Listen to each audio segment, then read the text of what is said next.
Hello student, आप सबको the creator college के यूट्यूब चैनल में खुशामदीद। और मैं आपका टीचर साजिद अकरम, जिसका मानना है कि मैथमेटिक्स एक गेम है।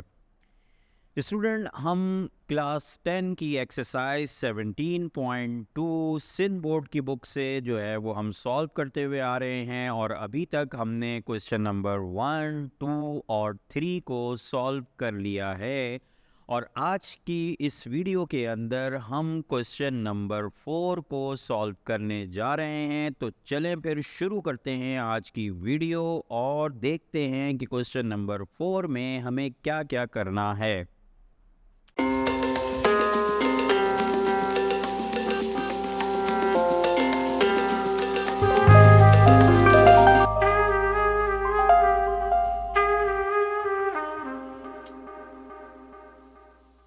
स्टूडेंट, ये क्वेश्चन नंबर 4 जो है ये आपके सामने यहाँ पर मैंने टाइप किया हुआ है। इस क्वेश्चन नंबर 4 के अंदर हमें यू यानी कि यूनिवर्सल सेट दिया हुआ है, उसके अलावा पी सेट दिया हुआ है और क्यू सेट दिया हुआ है। ये तीनों सेट बिल्डर फॉर्म में जो है वो दिए गए हैं, जिसको हमें पहले टेबुलर फॉर्म में लेकर आना होगा और फिर उसके बाद इसको सॉल्व करेंगे ताकि ये आसानी से समझ में आ जाए आप सबको। सेट बिल्डर फॉर्म को टेबुलर फॉर्म में कन्वर्ट करने के लिए मैंने कंप्लीट एक वीडियो बनाई हुई है, जिस वीडियो के अंदर मैंने इसकी बहुत अच्छी प्रैक्टिस करवाई हुई है। उसका लिंक मैं आपको यहाँ पर आई बटन में दूंगा। आपसे गुजारिश है कि आप उस वीडियो को पहले ज़रूर देखिएगा, क्योंकि अगर आपने वो वीडियो नहीं देखी तो आप इस सेट बिल्डर फॉर्म को टेबुलर फॉर्म में कन्वर्ट करने के हवाले से कंफ्यूज रहेंगे। तो मेरी आप लोगों से दरख्वास्त है कि आप उस वीडियो को ज़रूर देखें ताकि आपको ये कॉन्सेप्ट बहुत अच्छी तरह क्लियर हो जाए। और फिर जब आप आके ये सवाल देखेंगे तो ये सवाल आपको बहुत ही आसान लगेगा, क्योंकि ये तमाम ऑपरेशन इससे पहले भी हमने कुछ सवालों में किए हैं। यकीनन आपने उसकी प्रैक्टिस भी की होगी और वो आपको अच्छी तरह आ गए होंगे। तो यहाँ पे क्वेश्चन नंबर 4 को मैं करने जा रहा हूँ, तो आप उस वीडियो को ज़रूर देखिएगा। चलिए जी, बात करते हैं हम इस यूनिवर्सल सेट के हवाले से कि यूनिवर्सल सेट क्या होता है। इसके हवाले से भी मैंने एक वीडियो बना रखी है, जिसमें बहुत अच्छी डायग्राम्स की मदद से मैंने आपको समझाने की कोशिश की है कि यूनिवर्सल सेट क्या होता है। उस वीडियो को भी ज़रूर देखिएगा, छोटी सी वीडियो है, आपको यूनिवर्सल सेट का अच्छा कॉन्सेप्ट आपको देगी। अच्छा जी, यूनिवर्सल सेट के अंदर हमें एक सेट दिया हुआ है और ये सेट जो है ये सेट बिल्डर फॉर्म में दिया हुआ है। इसको टेबुलर फॉर्म में कन्वर्ट करना है। तो चलें फिर देखते हैं कि कन्वर्ट कैसे करते हैं। मैंने आप लोगों को बताया था कि इसको कन्वर्ट करने के लिए दो चीज़ें हमारे पास बहुत अहम हैं। नंबर 1 ये कि इस सेट का ताल्लुक किस नंबर से है, और नंबर 2 कि इस सेट के अंदर जो एलिमेंट हैं वो कहाँ से कहाँ तक होंगे। तो स्टूडेंट, यहाँ पर हमें z का सिंबल नज़र आ रहा है कि x बिलोंग्स टू z। इसका मतलब क्या होता है, z जो है वो इंटीजर्स को कहा जाता है। और इंटीजर्स क्या होते हैं, इंटीजर्स जो सेट होता है इसमें नंबर कहीं से शुरू नहीं होते और कहीं पर ख़त्म नहीं होते, और ये नेगेटिव में भी होते हैं और ये पॉजिटिव में भी होते हैं।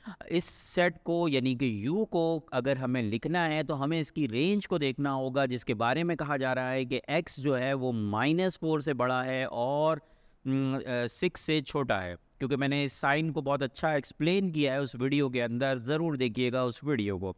अच्छा, x अगर इससे बड़ा है तो इसका मतलब ये हुआ -4 से बड़ा नंबर -3 होता है। लिहाजा हमें जो पहला नंबर लेना होगा वो -3 होगा, और उसके बाद कंटिन्यू चलते रहेंगे और 6 से पहले तक यानी कि 5 तक के नंबर होंगे।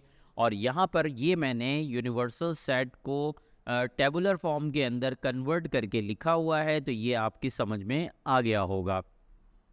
अच्छा जी, उसके बाद P जो है, P सेट को भी इसी तरह से कन्वर्ट किया जाए। स्टूडेंट, P सेट के हवाले से हमें कहा गया है कि P सेट ये है, और P सेट जो है इसके अंदर जो एलिमेंट्स हैं उनका ताल्लुक इवन नंबर से है। और इवन नंबर जो है वो क्या होते हैं, वो नंबर जो कि 2 से डिवाइड हो जाए उन्हें हम इवन नंबर कहते हैं।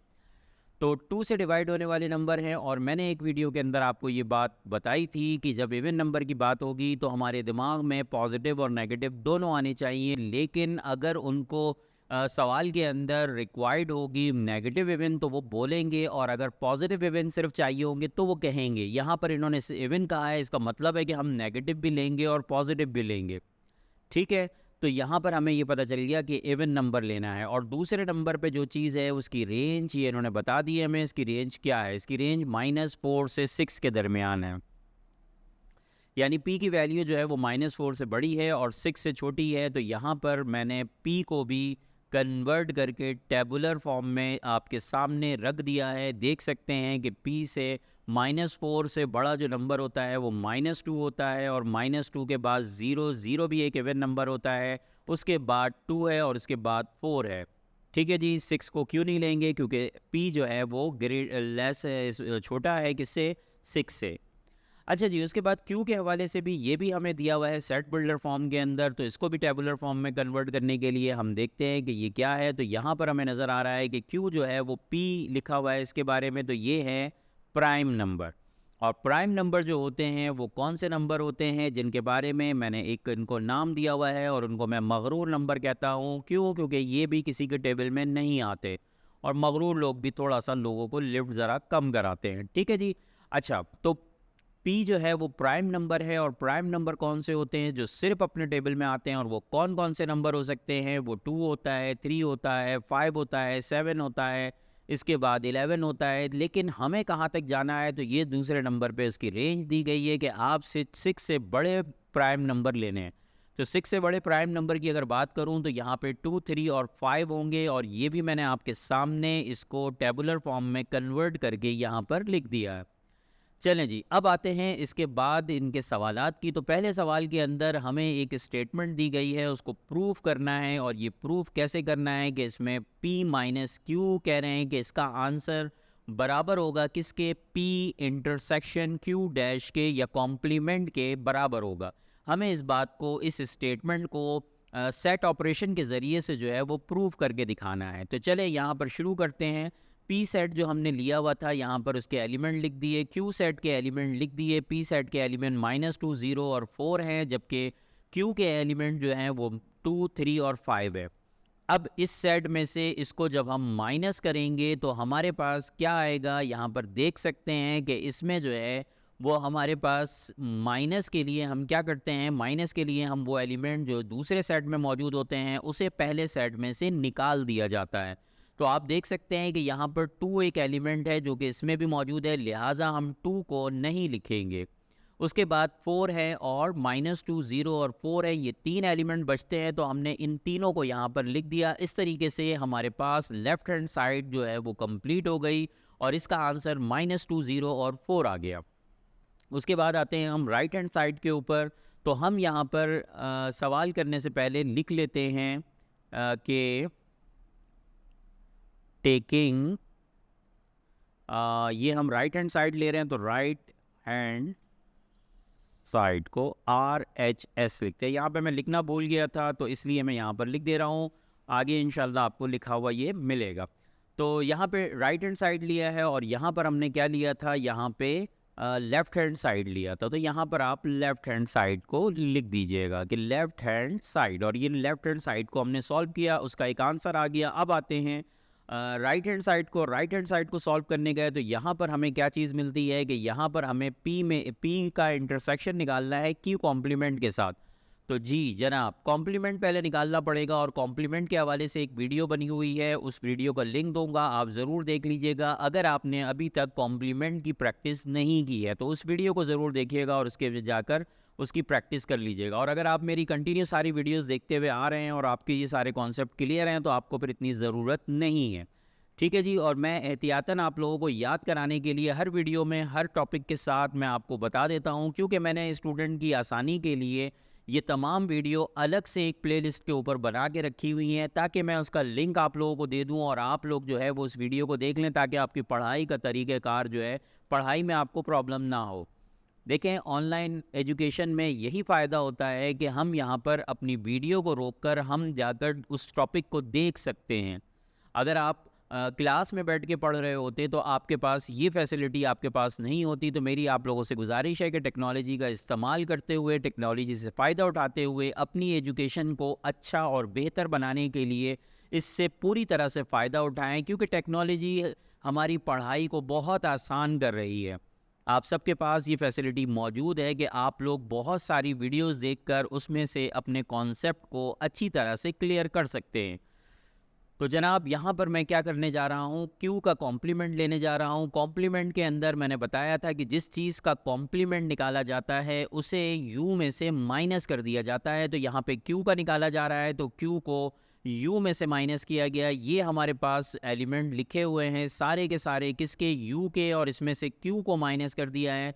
तो यहाँ देख सकते हैं कि ये सारे एलिमेंट है, इसमें 2 3 5 को माइनस कर दें तो ये हमारे पास 2 3 और 5, इन तीन एलिमेंट को अगर निकाल दिया जाए तो हमारे पास क्यू कॉम्प्लीमेंट में क्या बचता है, -3 -2 -1 0 1 और 4, ये हमारे पास बचते हैं। तो ये हमारे पास क्यू कॉम्प्लीमेंट का आंसर आता है। क्यू कॉम्प्लीमेंट के आंसर के बाद हम चलते हैं, अब निकालने जा रहे हैं पी इंटरसेक्शन क्यू कॉम्प्लीमेंट। तो यहाँ पे हमने दोनों के वो लिख दिए, और इंटरसेक्शन के अंदर आपको मालूम है कि जो एलिमेंट कॉमन होते हैं सिर्फ वो लिखे जाते हैं। तो देख सकते हैं, एक तो ये आपके पास -2 कॉमन है, उसके बाद दूसरे नंबर पे 0 कॉमन है, और तीसरे नंबर पर ये 4 कॉमन है। तो हमने ये तीनों एलिमेंट यहाँ पर लिख दिए, लिहाजा इसका आंसर -2 0 और 4 आ गया, जो कि इसके मुताबिक है। यहाँ पर मैंने इसको हाईलाइट कर दिया है इसीलिए, ताकि ये आपको ज़्यादा वाज़े तौर पर नज़र आए। और हमारे पास ये स्टेटमेंट जो है, जो हमें दी गई है प्रूफ करने के लिए, ये स्टेटमेंट प्रूव हो गई है। तो लिहाजा हम यहाँ पर लिख सकते हैं कि प्रूव, ठीक है। तो ये प्रूव हो गया कि P माइनस क्यू का आंसर और P इंटरसेक्शन Q कॉम्प्लीमेंट का आंसर सेम आ रहा है। अगले सवाल में चलते हैं, जल्दी से, ज़्यादा देर नहीं करेंगे। हमारे पास दूसरा सवाल जो है, दूसरा पार्ट जो है, इसमें Q और P इसके अंदर हमें करना क्या है कि पहले लेफ्ट हैंड साइड के ऊपर हमें Q में से P को माइनस करना है, जबकि राइट हैंड साइड पे Q में से Q का इंटरसेक्शन लेना है, किसके साथ, P कॉम्प्लीमेंट के साथ।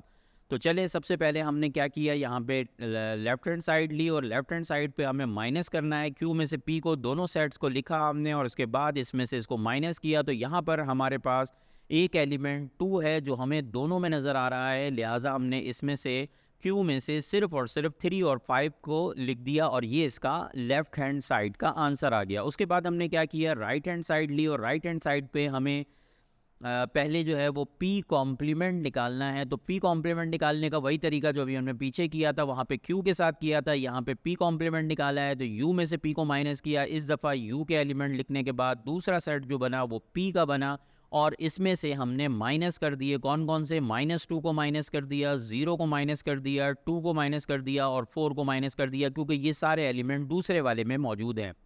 तो पहले सेट में से हमारे पास कौन कौन से एलिमेंट बचे, हमारे पास -3 बचा, -1 बचा, 1 बचा, और 3 बचा, और 5 बचा। ये हमारे पास एलिमेंट बचे, जिसको हम कहेंगे कि ये P कॉम्प्लीमेंट है। और P कॉम्प्लीमेंट को उठाकर हमने इसका इंटरसेक्शन निकाला Q के साथ। तो देख सकते हैं कि Q सेट ये है और P कॉम्प्लीमेंट ये है। तो हमने यहाँ पर दोनों में से कॉमन एलिमेंट निकाले। तो कॉमन एलिमेंट में हमारे पास एक तो 3 आ गया, क्योंकि 3 दोनों में मौजूद है, यहाँ पर भी है, यहाँ पर भी है, और इसके अलावा 5 आ गया, जो कि यहाँ पर भी है और यहाँ पर भी है। इस तरीके से हमारे पास जो है वो P intersection Q intersection P complement आ गया। माजरत चाहूँगा गलत कहने पर, Q इंटरसेक्शन P कॉम्प्लीमेंट का आंसर आया है, और ये आंसर बिल्कुल वही है जो हम अभी ऊपर P माइनस Q से हासिल करके आए हैं। तो आप देख सकते हैं कि ये दोनों चीज़ें आ गई। तो हमने कहा कि ये चीज़ जो हमें सवाल में दी गई थी, हमने इसको प्रूफ कर दिया है। तो ये हमारे पास प्रूफ हो गया, ठीक है जी। और इस तरीके से हमारा पार्ट 2 भी कंप्लीट हो गया। चलते हैं पार्ट 3 के ऊपर। पार्ट 3 में हमें P यूनियन Q का कॉम्प्लीमेंट निकालना है लेफ्ट हैंड साइड के ऊपर, और राइट हैंड साइड पर हमें P Q का कॉम्प्लीमेंट जो है, इनका इंटरसेक्शन निकालना है। तो यहाँ पर हमने सबसे पहले क्या काम करना है, P यूनियन Q निकालना है। यूनियन हमें मालूम है कि दोनों सेट को लिखकर कंबाइन कर दिया जाता है। तो ये आता है आपके पास यूनियन, तो ये P यूनियन Q आ गया हमारे पास। फिर हमने क्या किया कि P यूनियन Q का कॉम्प्लीमेंट निकालना है। देखिए इस दफ़ा ये पूरे ब्रैकेट, ये जो P यूनियन Q है ना, इसका कॉम्प्लीमेंट निकालना है, लिहाजा यूनियन यूनिवर्सल सेट में से P यूनियन Q के सेट को माइनस करना होगा पूरे को, जो हमने ऊपर निकाला है।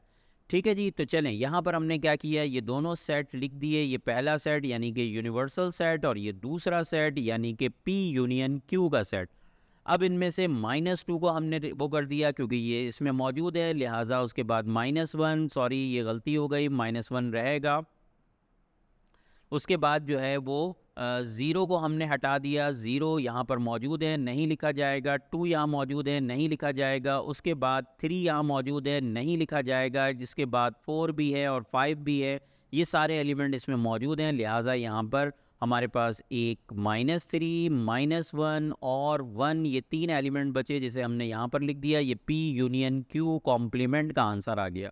उसके बाद हमें क्या कहते हैं, कॉम्प्लीमेंट और Q कॉम्प्लीमेंट का इंटरसेक्शन निकालना है। ये मैं ज़्यादा तवील इसमें नहीं जाऊंगा क्योंकि ये दोनों काम हम पीछे कर चुके हैं, तो ये वही काम दोबारा से हुआ है। तो ये आ गया आपके पास P कॉम्प्लीमेंट का आंसर, जो अभी हमने ऊपर भी निकाला था, और ये आंसर आ गया है Q कॉम्प्लीमेंट का, जो मैं पीछे सवाल में बता चुका हूँ। लिहाजा इन दोनों का इंटरसेक्शन सिर्फ देखते हैं। यहाँ पर ये इंटरसेक्शन है, तो दोनों के इंटरसेक्शन में कॉमन एलिमेंट को लिखा जाएगा। तो ये एक कॉमन एलिमेंट है -3, उसके अलावा ये -1 कॉमन है, और उसके बाद 1 और 1 कॉमन है। लिहाजा इसका आंसर जो है वो ये आ गया, और आप देख सकते हैं कि ये दोनों आंसर बिल्कुल सेम है, लिहाजा ये स्टेटमेंट भी जो है ये प्रूव हो गई।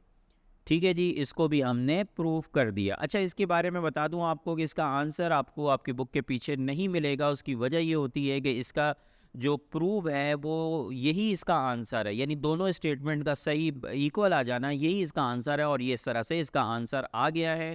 तो उम्मीद है आपकी ये समझ में आ गई होगी। उसके बाद चलते हैं पार्ट 4 पर, और पार्ट 4 भी जल्दी से देखते हैं। इसमें क्या करना है, हमें P का इंटरसेक्शन Q के साथ निकाल के उसका कॉम्प्लीमेंट निकालना है, और पिछले सवाल की तरह यहाँ पे P कॉम्प्लीमेंट और Q कॉम्प्लीमेंट का यूनियन निकालना है। ठीक है जी, वहाँ पर इंटरसेक्शन निकालना था, ये थोड़ा सा उससे अपोजिट है उसके। तो चले शुरू करते हैं, ये बिल्कुल होगा उसी तरीके से। पहले P और Q का इंटरसेक्शन निकालेंगे। तो मैं आपको बता दूं कि इंटरसेक्शन में जो दोनों में कॉमन होते हैं वो निकाले जाते हैं। तो यहाँ पर सिर्फ एक एलिमेंट है जो कॉमन है, और वो क्या है, 2 है। लेकिन मैं बहुत बहुत माजरत चाहता हूँ, इसको मिस प्रिंटिंग कहेंगे। यहाँ पर गलती से ये माइनस की साइन आ गई है, इसके लिए माजरत चाहता हूँ। ये नहीं है क्योंकि नीचे मैंने 2 बिल्कुल सही लिखा है, यहाँ पे टाइपिंग मिस्टेक है, तो इसलिए आप इसको सही कर लीजिएगा। अच्छा जी, उसके बाद ये जो चीज़ है u में से माइनस की जाएगी क्योंकि इसका पूरे का कॉम्प्लीमेंट निकालना है। तो यहाँ पे u में से इसको माइनस करेंगे, तो यहाँ पर देखिए ये यूनिवर्सल सेट यानी कि u है, इसमें से सिर्फ 2 को माइनस किया जाएगा। कौन से, पॉजिटिव 2 को माइनस किया जाएगा। ठीक है, क्योंकि पॉजिटिव वाला है। तो अब देखिए नेगेटिव वाला 2 तो मौजूद है, तो यहाँ पर आंसर क्या बचेगा, सारे एलिमेंट उतार दिए सिवाय 2 के।